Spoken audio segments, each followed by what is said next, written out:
The Wednesday before Thanksgiving, I tested positive for COVID. The Tuesday after Thanksgiving, I was badly dehydrated and I ended up in the hospital.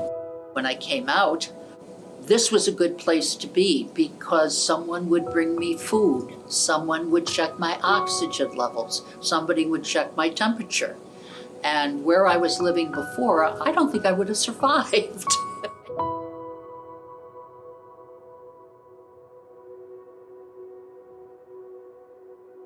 When COVID attacked us, and I use that word very judiciously, I myself and several of our other executive team leaders and managers chose to literally move into the building. I honestly don't remember if there was a definitive moment of decision. It was the right thing to do. I don't think it was anything else but that. It gave a calm to the overall organization and a comfort to residents and families that I don't think we could have accomplished in any other fashion. It wasn't only myself, Deborah, Stephanie, Mike. There were other line level staff members that decided to follow us. And that to me was the shining moment. And this was not an initiative that was done for show. It was really done from the heart. And I think that's what made it the most successful. Some days were 14 hours. Some work days were 20 hours. Some days we were here all night.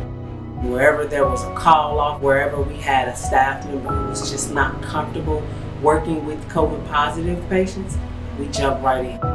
I think one of the most challenging parts of working through COVID was just the isolation that the residents felt. When we saw how many people had declined, we started taking the VirtuSense Balance program door to door. So when the lockdown first happened, we went around floor by floor, kind of tried to get a baseline on every single resident in the building, and then every kind of 2 or 3 months, we're doing it again.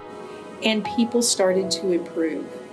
So it is immensely beneficial to the population that live here, and I can't speak highly enough about the product.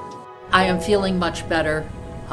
Physical therapy made this a lot easier to deal with, and just having someone around me and watching over me was a good thing.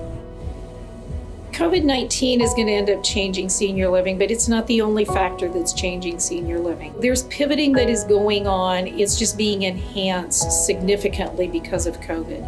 Technology is going to play a huge factor in this, but we also know the value of human contact. So we have to find a blend between how we can encourage people to stay connected on a one-to-one personal basis and still use technology.